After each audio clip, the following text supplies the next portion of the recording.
Sunshine study channel में आप सभी लोगों का स्वागत है। आज हम लोग भारत के भूगोल का पार्ट 3 करेंगे। एनसीईआरटी सीरीज जो वन लाइनर हमारी चल रही है उसमें, और एनसीईआरटी सीरीज का आप लोग लुत्फ उठाइए। इस सीरीज में जितने भी क्वेश्चन हैं सारे इम्पॉर्टेंट हैं और सभी 100% किसी न किसी एग्जाम में आए हुए हैं और आने वाले एग्जाम में भी आएंगे। अतः आप सभी लोग इसको ध्यानपूर्वक पढ़िए। चलिए स्टार्ट करते हैं। जलप्रपात और झीलें। कर्नाटक में स्थित गोकक जलप्रपात किस नदी पर स्थित है? तो घाटप्रभा नदी पर स्थित है। हुडू जलप्रपात किस नदी पर अवस्थित है? तो स्वर्ण रेखा नदी पर स्थित है। त्रोसो मुरारी झील किस राज्य में स्थित है? तो लद्दाख में है। जोग जलप्रपात किस नदी पर स्थित है? शरावती नदी पर स्थित है। भारत के किस जलप्रपात को नियाग्रा जलप्रपात के नाम से जाना जाता है? तो चित्रकूट जलप्रपात। इसकी ऊंचाई 29 मीटर है। भारत की सबसे बड़ी कृत्रिम झील कौन सी है? तो गोविंद सागर झील है। भारत की खारे पानी की सबसे बड़ी अंतः स्थलीय झील कौन सी है? तो सांभर झील है, राजस्थान में। धुआंधार जलप्रपात मध्य प्रदेश के जबलपुर में किस नदी पर स्थित है? तो नर्मदा नदी पे है। वसुधारा जलप्रपात किस नदी पर स्थित है? तो अलकनंदा नदी पर स्थित है। भारत की मीठे पानी की सबसे बड़ी झील कौन सी है? तो वुलर झील जम्मू कश्मीर में है। सिंचित जल संसाधन और सिंचाई नहरें। सिंचित क्षेत्र की दृष्टि से भारत का विश्व में कौन सा स्थान है? तो प्रथम स्थान है। भारत के किस राज्य में सर्वाधिक सिंचाई नलकूपों से? उत्तर प्रदेश में। क्षेत्रफल की दृष्टि से शीर्ष 3 तालाब सिंचित राज्य कौन से हैं? तो तमिलनाडु, आंध्र प्रदेश और मध्य प्रदेश। यहाँ पे तालाब सिंचित राज्य हैं ज्यादा है। भारत में नहर प्रणाली की संकल्पना किसने प्रस्तुत की? तो दिनासा जे दस्तूर ने प्रस्तुत की। भारत में सिंचाई की मुख्य साधन क्या है? तो कुआं और नलकूप है। सरहिंद नहर किस नदी से निकलती है? तो सतलज नदी से निकलती है। हरियाली योजना किससे संबंधित है? तो जल संभर के विकास से संबंधित है। इंदिरा गांधी नहर का निर्माण किस वर्ष हुआ था? तो वर्ष 1958 में हुआ था। फरक्का नहर की जल वहन क्षमता कितनी है? तो 40,000 क्यूसेक है। गंग नहर का निर्माण किस वर्ष किया गया? तो वर्ष 1927 में किया गया। सारण सिंचाई नहर किस नदी पर स्थित है? तो गंडक नदी से है। बहुउद्देशीय परियोजनाएं। भाखड़ा नंगलबाद पर कहाँ निर्माण किस नदी पर हुआ है? तो सतलज नदी पर हुआ है। भाखड़ा नांगल किस राज्य की एक संयुक्त परियोजना है? तो हरियाणा, पंजाब और राजस्थान की संयुक्त परियोजना है। सरदार सरोवर परियोजना से लाभान्वित होने वाले राज्य कौन से हैं? तो गुजरात, महाराष्ट्र, मध्य प्रदेश और राजस्थान है। दामोदर परियोजना में कौन से राज्य सम्मिलित हैं? तो पश्चिम बंगाल, झारखंड है। ओंकारेश्वर परियोजना किस नदी पर स्थित है? नर्मदा नदी पर स्थित है। हीराकुंड बांध किस राज्य में स्थित है? ओडिशा में है। भारत का सबसे पुराना जल शक्ति उत्पादन केंद्र कौन सा है? तो शिव समुद्र में। तपोवन और विष्णुगढ़ जल विद्युत परियोजना किस राज्य में स्थित है? उत्तराखंड में है। नागार्जुन सागर परियोजना किस नदी पर निर्मित है? तो कृष्णा नदी पर निर्मित है। नागार्जुन सागर परियोजना किन 2 राज्यों में स्थित है? तो आंध्र प्रदेश और तेलंगाना में।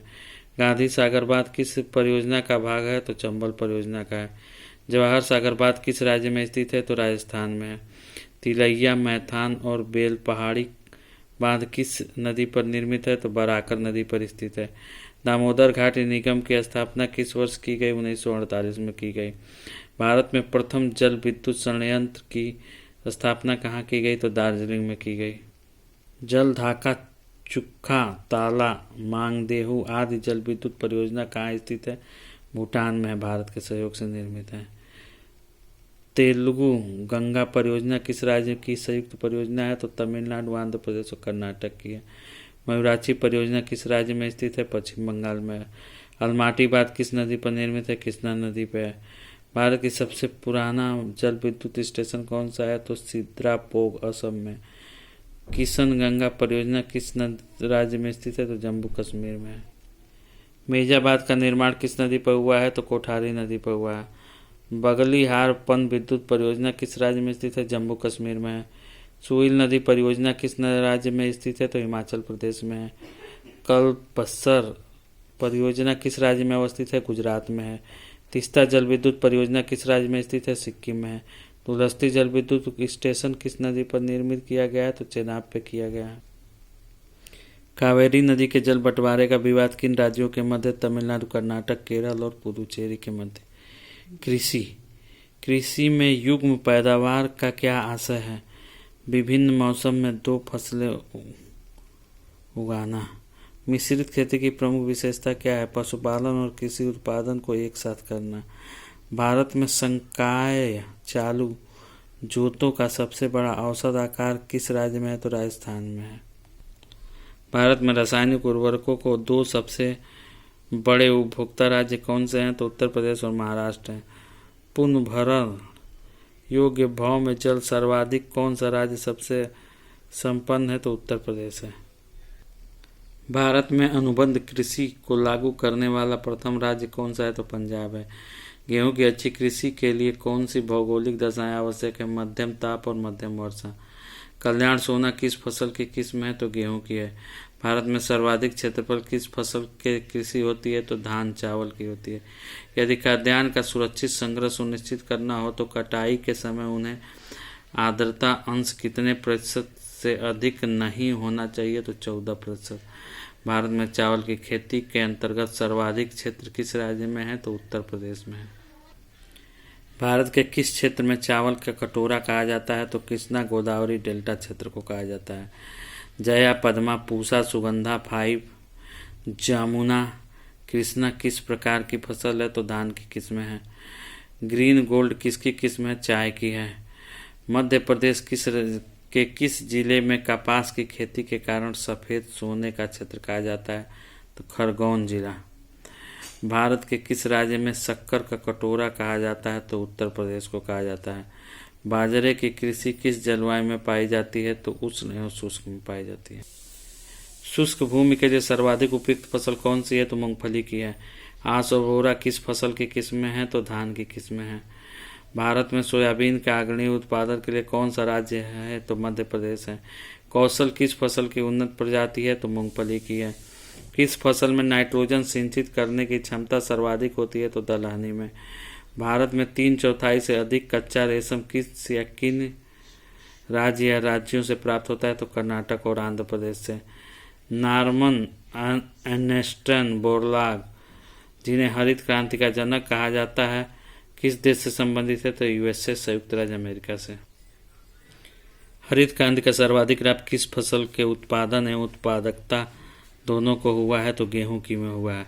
हरित क्रांति में किस फसल का सर्वाधिक उत्पादन किया गया है? तो मैक्सिकन गेहूं का।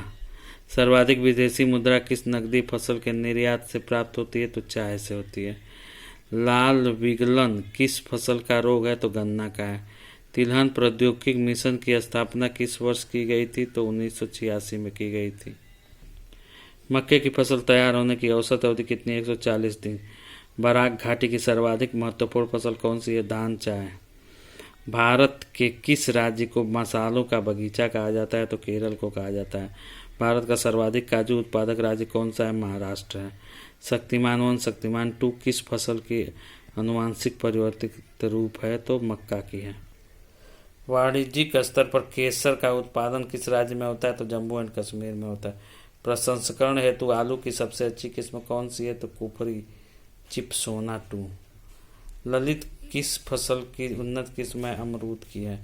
उत्तराखंड में उगाया जाने वाला अनाज मंडुआ कोदो का निर्यात अधिकांश किस देश में किया जाता है? जापान में। अदरक को खाने योग्य भाग को क्या कहा जाता है? तो प्रकंदन कहा जाता है। भारत में कौन सा राज्य खाद्यान्न उत्पादन में प्रथम स्थान है? तो उत्तर प्रदेश का है। केरल राज्य विश्व के किस के उत्पादन के लिए प्रसिद्ध है? तो गरम मसालों के लिए। भारत में दालों का सबसे बड़ा उत्पादक है राजस्थान। भारत का सबसे बड़ा चाय उत्पादक कौन सा है? असम है। सोनालिका, अर्जुन और सोना किस फसल की उन्नत किस्में हैं? गेहूँ। ये चाय में कभी कभी कर्नाटक का भी आ जाता है ना, तो देख लीजिएगा ऑप्शन में क्या है। पेंगिंग किस फसल के लिए लाभकारी प्रक्रिया है? मूंगफली के लिए। राजस्थान किस फसल का प्रमुख उत्पादक है? सरसों एवं बाजरा का। भारत में तिलहन का सबसे बड़ा उत्पादक राज्य कौन है? राजस्थान है। उकठा रोग से कौन सी फसल प्रभावित होती है? चना होता है। भारत में जूट की सर्वाधिक खेती किस राज्य में होती है? पश्चिम बंगाल में। भारत का सबसे बड़ा कपास उत्पादक राज्य कौन सा है? तो महाराष्ट्र है। भारत का सबसे बड़ा रबर तथा नारियल का उत्पादक राज्य कौन है? केरल है। भारत के किस राज्य में कहवा, रबर तथा तंबाकू की कृषि की जाती है? तो कर्नाटक में की जाती है। भारत में तंबाकू का सर्वाधिक उत्पादन करने वाला राज्य कौन सा है? आंध्र प्रदेश है। भारत चाय बोर्ड का मुख्यालय कहाँ है? कोलकाता में है। किन 2 फसलों का उत्पादन में उत्तर प्रदेश का प्रथम स्थान है? गेहूं और गन्ना में। अरंडी का बृहद उत्पादक राज्य कौन सा है? गुजरात है। सदाबहार क्रांति किससे संबंधित है? तो जैविक कृषि प्रोत्साहन तथा उत्पादन से बढ़ने से। भारत में चीनी के प्रथम 3 अग्रणी उत्पादक राज्य क्रमशः कौन कौन से? उत्तर प्रदेश, महाराष्ट्र और कर्नाटक है। सर्वाधिक रेशम उत्पादन करने वाला राज्य कर्नाटक है। भारत का कौन सा राज्य नमक तथा मूंगफली उत्पादन में प्रथम स्थान है? गुजरात का है। राष्ट्रीय बागवानी बोर्ड की स्थापना किस वर्ष की गई? वर्ष 1984 में। इस वीडियो को, थर्ड पार्ट को यहीं पे स्टॉप करते हैं। आगे का जो है पशुपालन से स्टार्ट करेंगे हम लोग नेक्स्ट वीडियो में। तो सनशाइन स्टडी 1 चैनल पे आने के लिए आप सभी लोगों का धन्यवाद। देखते रहिए वीडियो को, मस्त रहिए। Thank you.